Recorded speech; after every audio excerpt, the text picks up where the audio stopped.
대통령 사과하세요. 사죄하십시오. 문재인 대통령한테 사죄하십시오. 정치보복으로 살인에 이르는 정치살인 이명박 대통령, 노무현 대통령에게 사죄하십시오.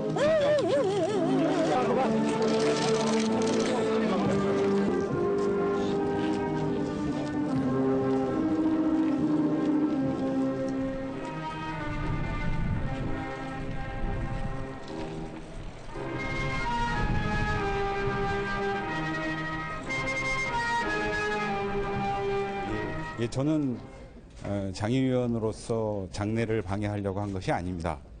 이명박 대통령에게 노무현 전 대통령의 억울한 죽음에 대해서 사죄하라고 요구한 것입니다. 그 요구는 정당했고 지금도 유효하다고 생각하고 있습니다.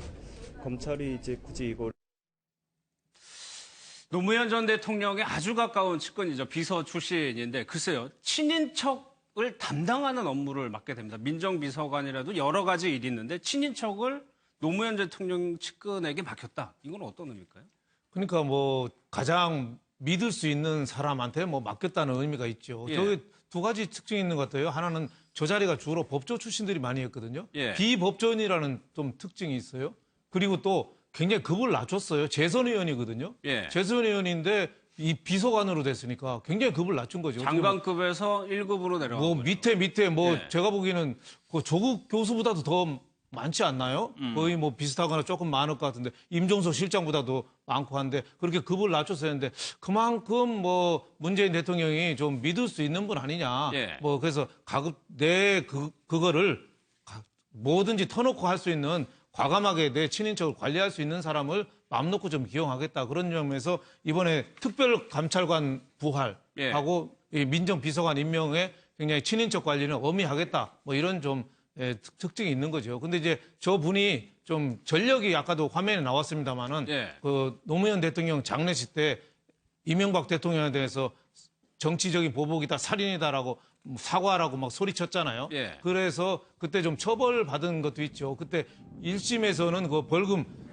예. 300만 원을 구형해서 기소되는데 대법원에서 무죄가 됐습니다. 결국엔 무죄로 됐어요. 예. 그래서 문재인 대통령이 회고 그 운명이라는 책에서 자기가 본 그 장례식 관련해서 두 번 처벌이 있었다. 예. 하나는 노무현 대통령이 옛날에 그 87년도에 거제도에서 그 조선소에 있을 때 그 사태가 났었거든요. 그때 이제 장례 협의하러 갔다가 그때 장례식 방해 혐의로 한번 들어갔고 예. 이번에 두 번째 이렇게 처벌을 받았다고 하는데 예. 아무래도 이제 백원우 비서관을 기용했다는 자체를 문제 삼기보다는 예. 이제 대통령 측근이라고 해서 너무 대통령만 보지 말고 어떻게 보면 국가를 위해서 잘 보좌할 수 있느냐 뭐 그게 예. 관건이 아닌가 싶습니다. 뭐 김현희 의원께서 잘 아시는 분일 텐데 글쎄요. 이 이미지가 국민들에게는 아주 각인이 돼 있거든요. 그래서 조금 우려하시는 분들도 있는데 실제로 백원우 의원 성격이 어떻습니까?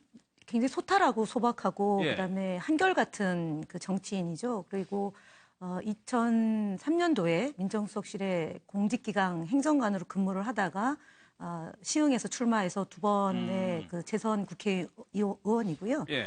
그리고 담당했던 상임위가 안전행정입니다. 보건복지위를 했고요. 그다음에 정개특위 간사를 했고 공천심사위원회 간사도 했습니다. 그래서 되게 저희 정치권에서는 탁월한 정치인으로 평가를 받았는데 애석하게도 두 번에 걸쳐서 이제 그 현역 의원이 되지 못했고 예. 이번에 비서관으로 본인이 선택한 것은 어찌 보면 지난 노무현 대통령을 저희가 지켜드리지 못한 아쉬움과 예. 회한 때문에 더 이상 그런 친인척으로 인해서 문제가 되는 그런 정부가 안 되어야 된다라는 것이 좀 강하게 작용하지 않았나 싶고요. 예. 특히 박근혜 전 대통령 주변에서 이제 우병우 수석이 민정비서관 출신이고 그랬죠. 그때 국정 운영을 제대로 관찰하지 못했기 때문에 오늘날 같이 이제 역사적으로 비극적인 일이 또 벌어진 거 아니겠습니까? 대통령이 파면되고 구속되는 그런 일이 벌어졌기 때문에 더 이상 그런 불행한 역사가 안 되게 하기 위해서 문재인 정부의 초대 민정비서관, 그러니까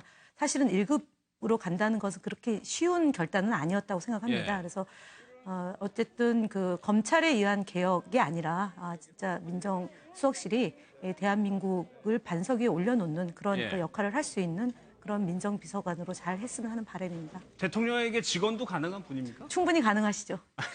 이수희 변호사께서 보시기엔 어때요? 지금 어떻게 보면 반부패 비서관인가요? 그분 빼고는 예. 지금 검찰 출신이 없고 수석도 그렇고 비서관들도 비검찰 출신이 많이 들어간단 말이에요. 그러니까 이제 민정수석실이 꼭 뭐 검찰이나 뭐 이런 그 경찰처럼 이제 감찰 사정기관만 관장하는 곳은 아니고 친인척 관리를 해야 되는 곳이고 그리고 이런 그 이제 인사 관련해서도 또 공직자들 뭐 지금 뒤 그 비리가 있는지도 이제 봐야 되는 거죠. 저는 그래서 굳이 꼭 뭐 법조 출신만이 민정수석실에 가야 되는 거는 아니라고 봐요. 그러니까 문재인 대통령이 고려하시는 그런 그 기준으로 뭐 비법조인을 임명한 거에는 저는 뭐 그거는 적절하다고 보입니다. 예. 다만 이제 좀 이 그 문재인 대통령께서 이제 이 백원우 그 내정자의 그 이제 업무 방해, 그러니까 장례 방해 때 증언을 섰다고 그래, 1심에서. 그 뭐 증언하는 것도 쉬운 거는 아닌데, 그때 이제 마음은 같았다. 나도 백원우 의원하고 당시에 그 분양할 때 마음은 같았다라는 그런 내용이 이제 운명이라는 책에 나오는데, 그러니까 마음은 같다 하더라도 이게 이제 행동으로 표출되는 거는 또 다른 문제이라고 보이거든요. 그런 면에서 좀 그 민정수석실은 어디보다도 좀 행동이 음지에 있어야 된다고 그럴까요? 뭐 그런 것만 감안하면은 뭐 그 문제 없다고 보입니다. 문재인 대통령 역시 과거에 백원우 비서관에 대해서 여러 가지 감정을 나타낸 적이 있습니다. 그 인터뷰 영상이 있더라고요. 한번 좀 직접 보겠습니다. 예, 저도 그때 뭐 마음은 우리 백원우 의원과 똑같은 마음이죠. 그렇게 외치는 백원우 의원을 정말 껴안아주고 싶은 그런 심정이었는데, 그래도 우리가 상주잖아요. 우리가 상주로 장례식을 치르고 이명박 대통령은 맞으면 거기에 문상차 온 분이니까 또 우리가 또 그에 대한 예의는 또 다 하는 것이 맞다고 그렇게 생각을 했죠. 재판에 제가 정인 나갔고요. 진짜요? 그래서 무죄 선고받았습니다. 저도 이번에 자료 보다가 알았는데 저 사건이 결국 재판에 갔다는 것도 저도 처음 알았어요. 그게 이제 법에 걸리는가 봐요. 장례식에 방해하는 죄가. 그래서 아마 300만 원 기소를 했는데, 구형을 했는데, 그거 자체가 이제 무죄까지 가서, 결국은 대법원 가서 무죄까지 나와서, 본인이 이제 문재인 대통령이 그 당시에 증인으로 그 자리에 있었으니까 또 장례 집행위원장이었습니다. 그래서 직접 장례와 연관돼 있기 때문에 아마 증인으로 나가셔서 발언을 하신 걸로 보여지고, 마음속으로는 충분히 그런 마음이 생길 수 있죠. 왜냐하면 노무현 전 대통령에 대해서 이렇게 좋은 감정을 갖고 있는 입장에서는 어쨌든 이명박 정부 들어서 노무현 전 대통령에 대한 수사가 이루어졌고, 그 수사 때문에 결국은 이제 안타까운 죽음을 맞이하게 됐으니까 거기에 대해서 마음속으로 그런 마음이 있는 거야 뭐 뭐라고 하겠습니까? 그건 누가 뭐라고 할 수 없죠. 다만 이제 백원우 전 의원은 그게 좀 과격하게 표출이 된 거고, 그러나 이제 문재인 대통령의 모습을 보면 참 큰 분이다는 생각이 들어요. 그럼에도 불구하고 이명박 대통령에게 가서 정중히 인사하고 사과하는 모습을 보이지 않습니까? 사실 그 장면이 굉장히 인상적이었죠. 그래, 백원우 전 의원은 젊은 혈기에 그럴 수 있지만 문재인 대통령의 그런 모습을 보면 참 저분이 마음속으로 참 이게 넓은 분이고 여러 가지를 생각하시는 분이구나 하는 생각이 들어서, 그리고 또 한편으로는 자기와 같은 생각을 갖고 있는 백원우 의원을 증인까지 서가면서 도우려고 했던 모습도 저분이 한 분 한 분 자기가 소중하게 여기는 사람들에 대해서 또 예의를 갖추는 문제에 있어서는 정성을 다하고 최선을 다하는 분이 아닌가 하는 생각이 들었습니다. 저게 좀 안타까운 부분이 저때 이명박 대통령의 명예를 훼손한 거 아니에요? 그래서 죄명이 명예훼손과 업무방해예요. 장례식 방해. 명예훼손이 들어가. 네, 그러니까 그 이명박 대통령이 저거는 분명히 알았을 건데 저거는 좀 그냥 좀 풀어줘서 그냥 좀 선처 좀 해서 했으면은 지금쯤은 모양이 더 좋지 않았을까. 뭐 지난 거긴 하지만 뭐 이명박 대통령 뭐 명예훼손은 당했다고 충분히 생각할 수 있고, 뭐 대법원에서 무죄는 냈지만 1심에서 300만 원 벌금까지 구형했는데 지금 와서 생각하면은 지금 좀 관용, 클레멘티아, 도량 뭐 이런 걸 해서 더 끌어안아주면 서로 우리 정권 바뀔 때마다 5년마다 응징과 보복과 또 바뀌면 윗물이 아랫물 되면 아랫물이 윗물이 되면 또 바뀌잖아요. 지금 국회 청문회에서 또 인사청문회도 그 과거에도 또 야당이 했던 거 또 당하고 우리가 이렇게 당하는데 진짜 칼자루 진 측에서는 항상 좀 용서 좀 해주고 관용 좀 해주고 좀 풀어줬으면 이명박 대통령이 저런 면에서 나는 지나간 거지만 좀 안타깝습니다. 예. 예. 김 의원님 뭐 할 얘기? 그러니까 그게 그 어버이 연합인가 하여간 그런 단체에서 고발을 백원 한 의원을 거군요. 고소한 거예요. 그러고 나서 검찰이 약식 기소를 한 것이 정식 재판으로 가가지고 무죄가 된 거죠.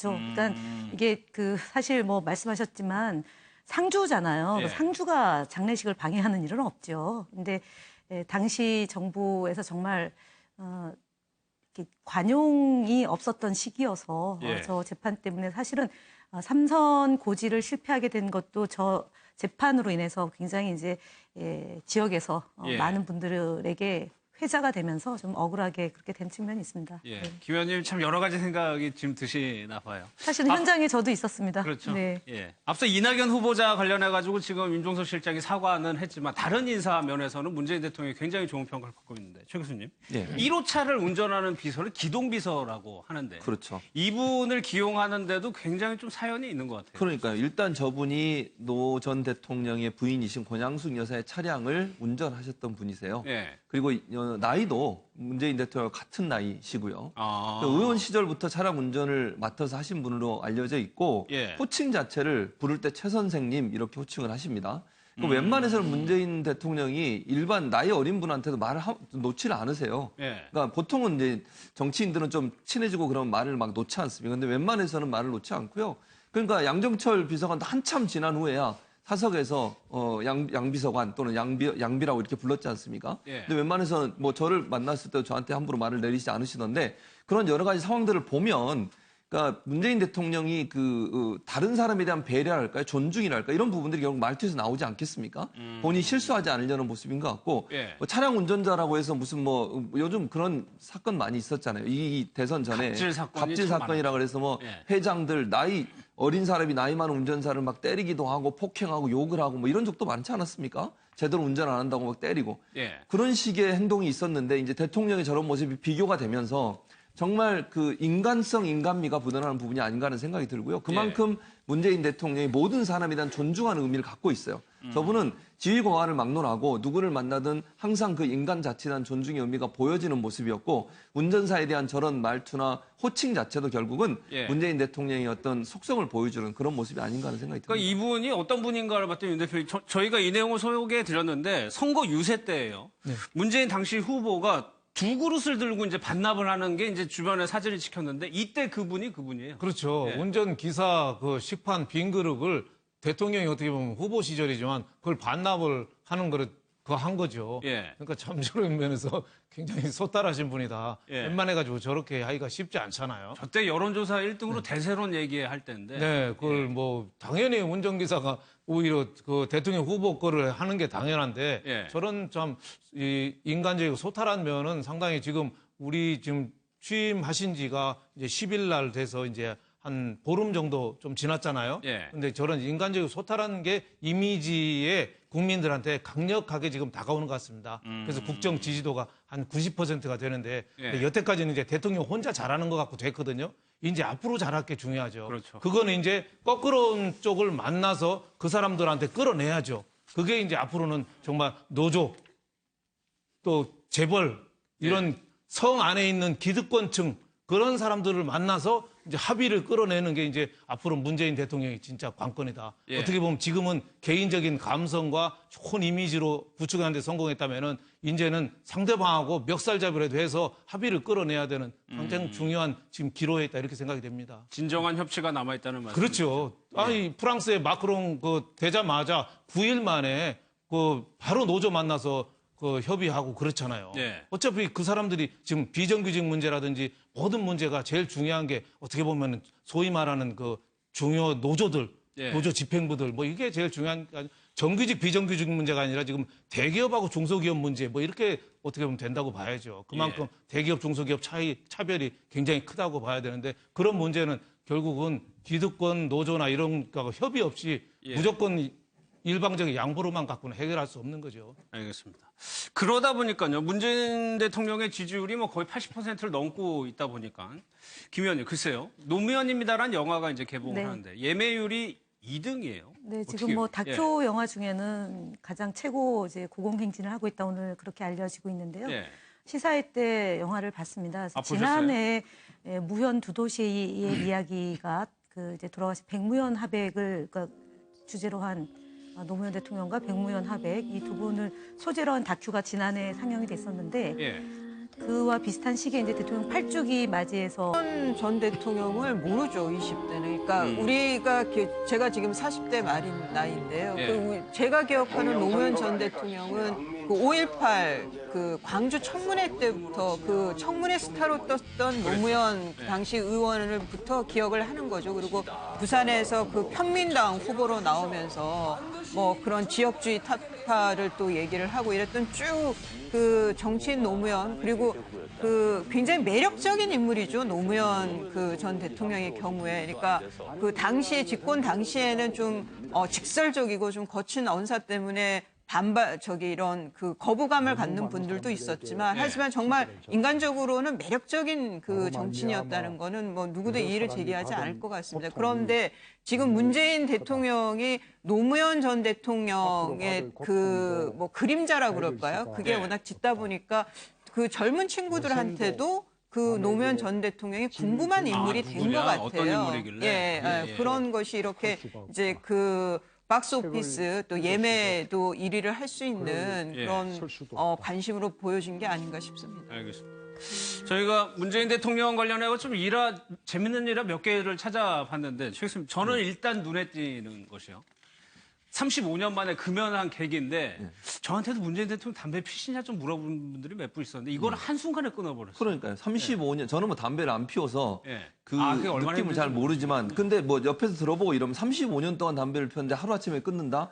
정말 쉽지 않거든요. 뭐 작심 3일이잖아요. 못 견디고 그거 피게 되는데 근데 그 이제 계기 자체가 저는 더 특이했다고 봐요. 저게 그냥 보통 건강 때문에 또는 뭐 가족들 때문에 이렇게 뭐 여러 반대 때문에 이런데 히말라야에 가셨잖아요, 저분이. 히말라야 가서 산행을 하다 보니 공기가 너무 깨끗한데 그곳에서 담배를 피는 것 자체가 죄를 듣는 느낌이었다. 죄를 짓는 느낌이었다. 이거는 일반적으로 좀 이해는 안 되는데 그만큼 제가 볼 때는 이제 문재인이라는 그 개인이 갖고 있는 성향이라고 저는 생각해요. 그러니까 그게 본인이 생각할 때 원칙이다. 이게 맞다. 이건 잘못된 거다라고 판단하면 아주 단호하게 행동에 옮기는 그런 스타일이 아닌가 하는 생각이 들어요. 그 담배 하나 끊는 것도 본인의 의지가 아니면 사실 힘들잖아요. 그 담배를 35년 동안 피웠던 담배를 끊는다는 건 쉽지 않은데 그것도 히말라야에 가서 자연 환경을 보호하라는 그 가치관과 자신의 생각이 일치됐을 때 그걸 실행에 옮기는 모습을 보면서 문재인 대통령이 겉으로는 좀 부드럽게 보이고 한없이 너그러워 보이지만 원칙에 맞지 않는 일, 또 본인이 원칙으로 세운 일에서는 아주 과감하고 결단력 있게 행동한다는 모습을 볼 수 있어서 저런 행동 하나가 결국은 문재인 대통령이 갖고 있는 그 겉으로는 부드럽지만 안으로는 속으로는 강한 그런 어떤 결단력을 갖고 있는 지도자가 아닌가 하는 부분을 볼 수 있는 일화라고 볼 수 있겠습니다. 김 의원님, 사실 노무현 전 대통령은 끊으려고 했지만 막판에 좀 피셨잖아요. 끝까지 피우시다가 가셨고 또 가신 뒤에도 많은 그 문상객들이 그랬죠. 담배 클라우드 9이었죠. 그때 이제 유시민 전 장관이 그것을 했었는데 어쨌든 뭐 그 말씀하신 것처럼 문재인 대통령의 한 단면을 보여주는 거고요. 또 노무현 대통령은 또 노무현 대통령의 뭐 또 단면을 보여주신 것 같아요. 그렇죠. 네.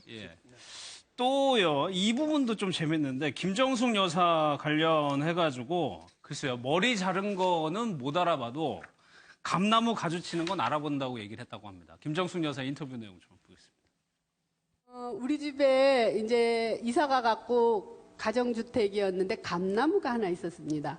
꽤 연령이 되는 나무였는데 감을 안 열고 잎만 매일 무성해요. 그래서 3년째가 돼서 제가 이제 남편한테 으름장을 놨습니다. 만약에 당신 있잖아, 올해도 이 감나무가 감을 안 열면 내가 이 감나무 잘라버릴 거야. 이랬어요. 그랬다가 하면은 딱 그날 와가지고서는 제가 머리 자른 거는 못 알아봐도요, 나무 가지친 건 알아보면서 있지요. 그러면서 저한테 닭달을 했어요. 안 되겠다는데 잘라버릴 거야 이러면서 으름장을 확실하게 놨어요. 그랬더니 이 사람이요, 이렇게 보면은 감나무를 쓰다듬고 있고, 어느 날은 감나무 잎을 만지고 중얼중얼대고, 어느 날은 감나무를 쌓고, 부인을 앉지 않고 감나무를 껴안고 있어? 뒤로 쌓고, 아니면 어느 날은 그 밑에 가서 뭘 만지작거리면서 끝도 한도 없이 그러는 거예요. 그래서 아유 왜 저러나 이제 이러면서 그랬더니 그해 감나무에 감이 3개가 걸렸어요. 글쎄요. 저는 저 얘기 들으면서 김정수 여사의 말이 무섭긴 무섭나 보다는 생각이 들더라고요. 네, 굉장히 재밌네요. 아주 문재인 대통령이 굉장히 감성적이고 그 감나무를 이 감이 날도록 계속 가지치기도 해주고 계속 감을 또 끌어안았다잖아요. 수시로. 수시로 감나무를 안고. 안는다고 그 않아요? 감나무를 그냥 끌어안은 게 아니고요. 그 감나무를 끌어안고 김정숙 여사님이 하신 말씀을 그 감나무한테 한 거예요. 그러니까 열매가 안 맺어지면 너를 잘라버린단다. 그러니까 올해는 꼭 그 열매가 열려야 된다. 그러고는 이제 왜 그 식물하고 대화하면 그 식물이 그 뭐 사람의 말을 알아듣는다. 그런 이제 얘기들도 있잖아요. 그래서 그렇게 하신 거예요. 그래서 그러면서 이제 사석에서 저 얘기를 진짜 하셨어요. 여사님이 저희한테. 그래서 정말 그 하여간 아까 말씀하셨던 머리 손질한 거는 못 알아봐도 그 감나무 안고 대화했던 그런 분이다라는 얘기를. 근데 보통의 남편들이 머리 자른 거 잘 모르잖아요. 그렇죠. 근데 노력하셔야 됩니다. 머리 자른 거 모르면 안 되죠. 윤 대표님 이렇게 사모님 들어오시는데 오늘 많이 스타일이 바뀌었네요. 참 예뻐 보이십니다. 이렇게 하셔야 노후가 편안합니다. 문 대통령께서도 이제부터는 우리 그 영부인이신 김정숙 여사 외모 바뀌시면 꼭 얘기해 주셔야 됩니다. 나무보다 아내를 더 사랑하시는 게 필요하다고 보고요. 그 외모를 칭찬해 줘야 편안합니다, 집안이. 안 그러면 못 알아보면요 혼납니다. 혼나고. 못 알아본다기보다도 이제 대부분 눈을 잘 못 맞추는 남편들이 많아서 안 보는 경우도 저 같은 경우도 좀 많이 있죠. 그 문재인 대통령이 또 술 한잔 하시면 집에 키우는 강아지 마루 그이라도 좀 있어요. 마루에 안고 뭐 한두 시간씩 계셨다는데 그런 점도 굉장히 뭐 어떻게 보면 그것도 이런 점도 있어요. 그 저녁 때 늦게 들어오면 저도 집에 강아지를 키우는다면 강아지는 자지 않고 기다리거든요. 자지 않고 웬만한 강아지들이 기다려줘요. 그러니까 유일하게 꼬리 치는 게 또 강아지니까 어떻게 보면 또 안고 또 대화도 하고 그랬다고 그래요. 그러니까 문재인 대통령이 그런 면에서는 감나무 안고 강아지 안고 이런 면에서는 굉장히 후보 시절에는 국민들이 잘 몰랐는데 굉장히 좀 인간적이고 따뜻한 그런 정이 있는 그런 이미지가 상당히 많이 각인이 되고 있다 이런 생각이 듭니다. 사실 왜 이런 얘기가 후보 시절 때 하면은 선거법에 조금 위반 저촉될 수가 있고 다른 후보들이 항의가 들어올 수 있기 때문에 이런 내용들 언론들이 다루진 않았는데 이제 대통령이 되고 나니까 이제 얘기가 나오는 거예요. 근데 또 하나요, 김 의원님. 문재인 대통령이 정말 화났을 때 화날 수 있을 거 아닙니까? 아무리 문재인 대통령이 인격이 그렇다고 하더라도 그럴 때는 어떻게 됩니까? 지금 화면에 나오는 저 표정 그대로입니다. 눈 동공이 커지고. 그래서는 욕설이나 아니면 안으로 삭히고 가능한 한 남에게 상처 주는 말을 하지 않으려는 노력을 하는 거고. 그래서 아마 이제 가장 심한 말이 지난번에 그 뭐 이보세요 토론회 때 그 얘기가 결국 가장 심한 말이라는데 뭐 이보세요는 우리가 늘상 하는 말 아니겠습니까? 그렇죠. 평범하게 쓰는 말인데 그게 가장 화났을 때 하는 말이라고 이제 주변에서 얘기를 하죠. 참모들 분이나 내각에 계신 분은 이걸 참고하시면 될 것 같아요. 이게 가장 화났을 때 표정이라고 합니다. 알겠습니다. 그리고 더욱 황당한 얘기할 때는 눈이 작아집니다. 그리고 몸이 앞으로 이렇게 오면서 이렇게 작아지는 거죠. 황당한 얘기. 황당한 얘기를 반복할 경우에. 알겠습니다.